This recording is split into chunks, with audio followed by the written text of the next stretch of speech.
그 최근 코로나19 때문에 집에만 있다 보니까 제가 넷플릭스를 거의 대부분 정주행을 하게 됐어요. 그 중에서 이제 킹덤이라는 드라마를 아주 재미있게 봤는데, 킹덤이 어떤 내용이냐면, 이제 국가에 역병이 돌아요.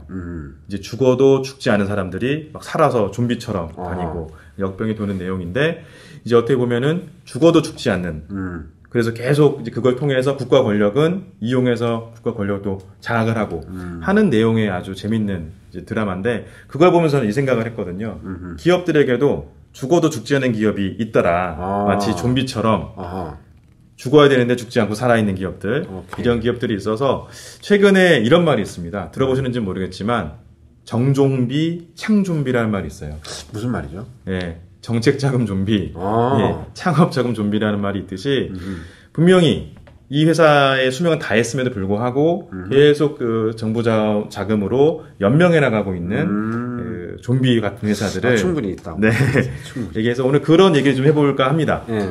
그 속칭 정책자금 좀비, 그 창업자금 좀비, 그 창좀비, 종좀비라고 그러는데 그 원장님이 겪으셨던 그 기업들 중에서도 그런 기업들이 있을까요? 네, 있습니다. 그 우리가 이제 보통 정좀비 이제 정책 자금인데 거기에는 R&D 좀비라고 볼 수가 있겠죠. R좀비네요. R좀비입니다. 엄밀히 말해서는. 왜냐하면, 근데 대다수가 R좀비 하는 기업들이, 대다수가 CEO나 거기에 있는 핵심 멤버들이 고학력 스펙을 갖고 있는 분들이 상당수가 있습니다. 왜냐하면 R&D를 신청하는데 개발자의 여러 가지 스펙 자체가 중요한 역할을 하기 때문에 그분들은 사실은 바깥에 가방 들고 영업하는 것보다 훨씬 더 편한 것이 R&D입니다. 그럼 이제 회사가 매출을 일으키기보다는 네. 정책 자금을 R&D 자금을 이제 확보하는 쪽으로 더 많이 힘을 쏟겠네요. 그렇죠. 그게 더 영업하는 것보다 더 쉬우니까. 자, 최근에 이제 정부 시책에서 그 R&D 졸업제라는 제도가 새롭게 나왔습니다. 어떻게 보면 좀비 백신 같은 그렇죠, 거네요. 맞습니다. 네, 좀비 백신입니다. 네, 좀비로서 살 수 없도록 그렇죠. 해주는 역할을 해주는 느낌이네요. 네. 자, 이런 R좀비들, 또 정좀비, 창좀비들의 유형을 제가 좀 분석을 해봤는데요. 네네. 한 세 가지. 세 가지 한 유형 정도로 좀 파악이 되더라고요. 네네. 그 첫 번째는 가족 명의, 재창업 이런 케이스가 있어요. 예를 들어서 제가 창업 자금을 받았지만 실패를 했어. 그렇죠. 그치만 이 창업 자금과 R&D 자금, 정책 자금에 대해서 맛은 알아. 그러면 내가 아닌 다른 뭐 동생 혹은 뭐 주변 가족들을 통해서 똑같은 방식으로 재창업을 해서 충분히 가능하죠. 네, 비용을 받는 사례들이 부지기 수로 많은 것 같습니다. 그렇죠. 그게 또 이제 정좀비, R좀비 사례 첫 번째 유형으로 볼 수 있고, 그 두 번째는 바로 연대보증. 연대보증 제도의 변경된 점을 악용하는 사례가 굉장히 많아졌어요. 그렇죠. 그 연대보증 사례 좀 알고 계시는 점 있으면 말씀해 주시죠. 오케이. 알겠습니다. 원래는 이제 창업을 하면 이제 정책 자금을 국가에서 이제 자금을 보증서를 받아서 은행에 가면 우리가 아파트 담보를 담보내듯이 제3자의 연대보증. 예를 들어 예전에는 재산세 5만 원 이상 내는 사람. 근데 이제 그런 부분들이 제3자 연대보증이 없어지고 또 하나 없어진 것이 입보라는 제도가 있습니다. 입보. 그 입보는 뭐냐 하면 대표이사 도사공 법인의 도장을 찍고 그 다음에 대표이사 도사공 개인이 또다시 도장 찍는 거, 인감. 그럼 끝까지 망하면 끝까지 개인이 책임을 져야 되는 그거 자체가 2018년도 상반기에 그 제도가 없어졌습니다. 그렇기 때문에 벤처기업들이 창업을 하고 보증서를 받고 창업 자금을 받고 난 다음에 망하더라도 다시 재창업이 가능합니다. 3회 창업 가능합니다.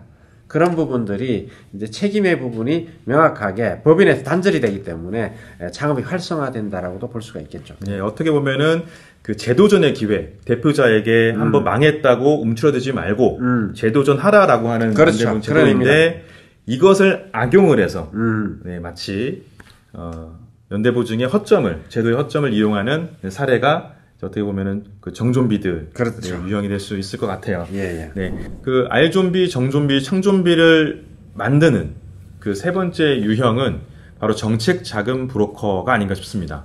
정책자금 브로커가 몽고하니 그 정책자금을 받아주겠다라고 해서 부당 개입을 하거나 또 사업계획서를 직접 대표자가 쓰는 것이 아니라 대필해서 하는 경우들이 이제 안 좋은 사례로서 나오고 있는 것 같아요. 그렇죠. 네. 맞습니다. 예. 우리가 이제 중기부에서 제3자 부당행위 개입에 대한 부분의 이슈가, 최근 3, 4년부터 이제 이슈가 되고 있습니다. 그거는, 중소벤처기업부에서, 벤처기업들이 직접 자기들이 기술을 갖고 사업 계획을 쓰고 프레젠테이션을 하고 신청을 하는데 그것을 제3자가 개입하는 부분을 이제 금지를 하고 있습니다. 이제 거기에서 부당하게 개입하는 거를 이제 사실 브로커들이라고 이야기를 하는데, 정당하게 개입할 수 있는 방법은 뭐 정식적인 계약을 통해 가지고 1년이든 2년 동안에 컨설팅 자문을 하면서 그 기업들이 갖고 있는 컨설턴트가 갖고 있는 노하우를 지식 경험을 전달을 해준다 그러면 이제 정당한 개입이 되는데, 그렇지 않고 사업계획서를 컨닝 대피를 해준다든지, 그 다음에 사업계획서 자체가 실질적으로 이제 CEO가 고졸이 수준의 사업계획서 글씨를 써야 되는데 석사, 박사 수준의 사업계획서 결과물이 나왔을 때 그게 핀트가 맞지 않는 거를 심사위원들은 사실은 금방 체크가 됩니다. 그거로 인해 가지고 실질적으로 많은 돈을 지불하고 작성 대피를 했지만은 결과는 떨어졌을 때 이제 서로 간에 이제 왕왕 컨설턴트 간에 문제가 있었을 때 그게 이제 부당 개입이라는 그런 부분들이 문제가 발생한다고 볼 수 있겠습니다. 예, 그 원장님도 실제로 이제 심사를 많이 나가셨지 않습니까? 예, 맞습니다. 딱 보면은 알 수 있습니까? 금방 압니다, 그거는. 사실은. 이게 선수이기 때문에. 예. 왜냐하면 저는 이제 15년 동안, 20년 동안 벤처기업을 하면서 R&D를 직접 과제 책임자에 많이 참여를 했고, 심사위원으로 한 60번 이상 하다 보니까, 현장에서, 현업에서 직접 올라왔다 보니까, 그 부분은 CEO의 마음을 알듯이 그 부분은, 훤히 알고 있습니다. 사실 그런 부분들은, 안 하시는 것이 훨씬 더 유리하다고 볼 수 있겠습니다. 하긴 이게 업력이 얼마 안 된 회사인데 사업계획서를 보면은 엄청나게 저희 속된 말로 메이크업이 되어 있다고 그러잖아요. 예. 그럼 보면 뒤에 누가 있구나. 예, 이렇게 손이 탔다라고 이야기를 하죠. 손이 탔다라고 이제 업계 용어로 하니까. 예. 예, 그만큼 이제 사업계획서를 대피라거나 하는 거는 안 되겠네요. 예. 이제 그 정책자금 좀비가 쉽게 물릴 수 있는 하나의 어떤 도구인 것 같습니다. 부연 설명을 말씀을 드리면 이제 사업계획서나 이제 이런 작성을 대피라는 부분들이 사실 시장 자체가 이제 서서히 형성되어 가고 있습니다. 왜냐하면 몇십 년 동안 뭐 1,000원짜리, 만원짜리 로또 당첨되기 힘들지만 좋은 아이템을 갖고 있는 거를 가지고 자기는 스스로 하기는 힘들지만 주변의 도움을 통해 가지고 할 수 있는 그런 부분들이 이제 일어나니까 그 부분의 시장 자체가 틈새 시장으로 사업계획서를 작성을 대행해 준다든지 이런 부분들의 시장 자체가 형성되어 가고 있다라고도 볼 수 있습니다. 그렇다면 이제 정좀비, 알좀비, 창좀비가 더 이상 이 창업시장, 사업시장에서 발생되지 않도록 이 역병을 막을 수 있도록 할 수 있는 해결 방안이 있을까요? 이거는 이제 사실은 우리가 이제 부당 개입이 아니 정당하게 개입하는, 부당 개입의 반대말은 정당하게 개입하는 거. 특정한 기간을 두고 그 회사에 R&D든 정책 자금이든 기업이든 그 기업이 매출이 일어날 수 있도록 종합적인 컨설팅을 하는 것은 정당한 개입입니다. 역시 그 좀비 기업의 창궐을 막는 최고의 백신은 매출이 아닌가 싶습니다. 첫 번째도 매출이고 두 번째도 매출, 세 번째도 매출. 기업에서 여러 활동들이 있겠지만 뭐 복지, 또 인사, 또 뭐 사회공헌 활동 뭐 등등등이 있겠지만 가장 중요한 건 매출이 바로 너무 정책 자금에 의존하지 않고 건강하게 회사가 성장할 수 있는 그 밑바탕이 될 수 있지 않을까 생각이 들고, 실질적으로 매출뿐만이 아니라 수익성을 높이기 위해서 바로 정부 지원 자금을 통한 뭐 인건비 보존과 또 연구개발비를 또 지원받는 방식으로 수익성을 높일 수 있는 방법으로 가면 기업이 건강하게 성장이 되고 이런 좀비 기업들이 또 사라지지 않을까 이런 생각을 해보면서 오늘 방송 마무리하도록 하겠습니다.